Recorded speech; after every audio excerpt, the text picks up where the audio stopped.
हाय friends, मैं हूं doctor Rajat Goyal, director of Indivine health care private limited, New Delhi, India. I am a laparoscopic surgeon, bariatric surgeon, laser surgeon and Allurion balloon specialist. आज एक सबसे common condition जो है gall stones, उसके बारे में एक मिथ है जो मैं आपके साथ डिस्कस करना चाहता हूँ विद अ स्टोरी। मैं रोज सुबह मंडे थर्सडे साई मंदिर जाता हूँ, लोधी रोड। वहाँ पर मैं जिनसे फूल लेता हूँ तो मैंने देखा वो कहीं जा रहे थे। मैंने उनसे पूछा कि आप कहाँ जा रहे हैं, तो उन्होंने कहा स्टोन हो गई है, पथरी हो गई है, उसको घुलने की दवाई लेने जा रहे हैं, देसी दवाई। मैंने कहा कहाँ, कौन सा स्टोन हो गया आपको? बोलेगा पित्त की थैली में पथरी में स्टोन है, तो मैं उसकी दवाई लेने जा रहे हैं घुलने के लिए। तो मैं आपको आगाह करना चाहता हूँ कि हर ट्रीटमेंट होम्योपैथिक, एलोपैथिक, आयुर्वेदिक सब में स्पेशलिटीज़ हैं जो कि कुछ बीमारियों को ठीक करते हैं। लेकिन अगर गॉल ब्लैडर में स्टोन है या पित्त की थैली में पथरी है तो उसकी घुलने की दवाई या काटने की दवाई आप बिल्कुल ना लें, क्योंकि मैंने अपने एक्सपीरियंस में कुछ ऐसे पेशेंट्स देखे हैं जो इस गलती की वजह से उनकी जान को खतरा तक हुआ है और एक दो लोग पेशेंट अपनी जान बचा भी नहीं पाए हैं। ऐसा क्यों होता है? देखिए, जब पथरी है उसको आप घुलने की दवाई लेते हैं, तोड़ने की दवाई लेते हैं, तो वो घुलकर धीरे धीरे नीचे निकलती है और जो डक्ट होता है उसमें जाके अगर वो फंस जाती है तो पैनक्रेटाइटिस जो भयंकर वाला दर्द होता है वो होता है।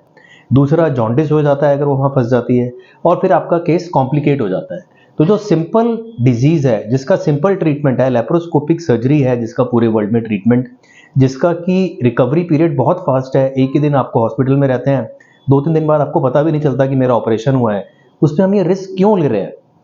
तो आप मेरी आपसे एक रिक्वेस्ट है, अगर आपको गॉल ब्लैडर में स्टोन्स हैं तो आप प्लीज़ एक प्रोफेशनल ट्रीटमेंट लेके ये घुलने वाली दवाइयाँ या ये स्टोन काटने वाली दवाइयाँ पित्त की थैली की पथरी की तरह ना लीजिए।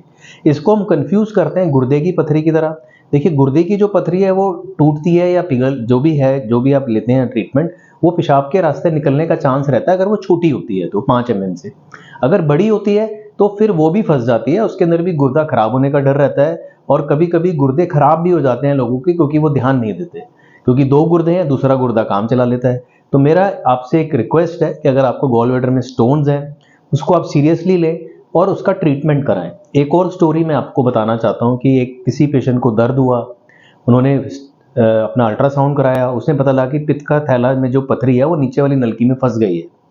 अब उसके अंदर क्या होता है कि अगर सूजन आ जाती है तो 2 से 4 हफ्ते हमको वेट करना पड़ता है। उसके अंदर इमीडिएटली सर्जरी नहीं हो पाती। उस 2 से 4 हफ्ते में आदमी बहुत ही इम्पेशेंट हो जाता है कि डाइट के अंदर बिल्कुल भी फैट नहीं लेना है, बिल्कुल सॉफ्ट डाइट लेनी है, खिचड़ी दलिया ही लेना है, ज़रा सा भी ऑयल यूज़ नहीं करना है, क्योंकि जब भी आप ऑयल यूज़ करते हैं तो गॉल ब्लैडर कॉन्ट्रैक्ट करता है और वो पेन बढ़ता है और कभी कभी पित्त का थैला फट भी जाता है। वो इमरजेंसी हो जाती है, उस टाइम गॉल ब्लैडर का ऑपरेशन करने में जान को रिस्क भी होता है। तो जो गॉल ब्लैडर स्टोन में डिजीज में जो एक बेनाइन कंडीशन है जिसका ट्रीटमेंट बहुत ही सिंपल है, उसको हम कॉम्प्लिकेट क्यों कर रहे हैं देसी दवाइयाँ लेके या देर करके? तो मेरी आपसे एक रिक्वेस्ट है, अगर आपको गॉल ब्लैडर में स्टोन्स हैं और अगर आपको डायबिटीज़ है, खासकर अगर आप कोई आर्मी पर्सनल हैं या फिर आपको कोई और डिसीज़ है जिससे आपकी इम्यूनिटी कॉम्प्रोमाइज़ होती है, तो आप वेट ना करें। और अगर आपको सिम्टम्स भी नहीं है तब भी आप जाके डॉक्टर से मिलें और उसके बारे में डिस्कस करें कि अगर ऑपरेशन ही होना है तो कब मेरा ऑपरेशन होना चाहिए। Thank you very much. नीचे दिए गए नंबर पे आप कांटेक्ट करें और बाकी डिटेल्स आप वहाँ हमसे जान सकते हैं। Thank you.